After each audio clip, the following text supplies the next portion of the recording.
Hey guys, my first cultural syndrome is brain fag or brain tiredness.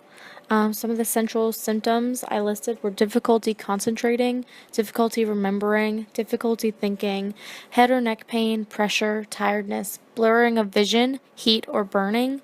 Some of the peripheral symptoms resembled syndromes like anxiety, depression, or somatic symptom disorder, according to the DSM-5.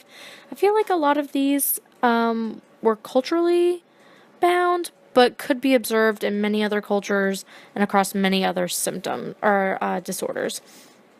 So, brain fag is brain tiredness or fatigue from thinking too much. Can be a mental or physical reaction due to challenges of schooling. It's very common among high school or university students. Again, culturally bound.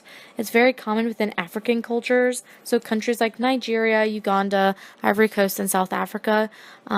It isn't as seen rare, or it isn't as seen as often in Caucasian students, but it's very common in males with low socioeconomic status and neurotic people.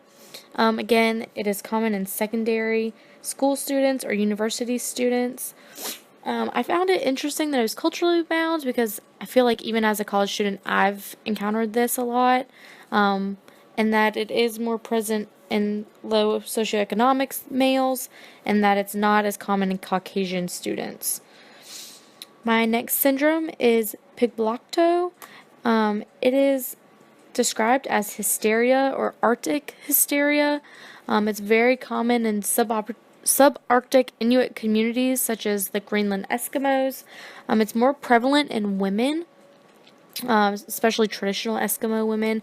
It's characterized by outbursts of cries or screams, the removal of clothing, seeming possession by a bird or spirit animal, and has been referred to as temporary insanity or transitional madness.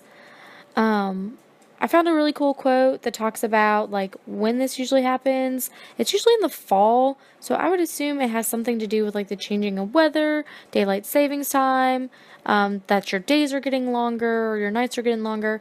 That change of season is very common, even with like seasonal depression. So your central symptoms for this are extreme excitement, physical violence, verbal abuse, convulsions, or short coma. The peripheral symptoms I listed were breaking furniture, shouting obscenities, eating feces, fleeing from protective shelters, irrational or dangerous acts, and these people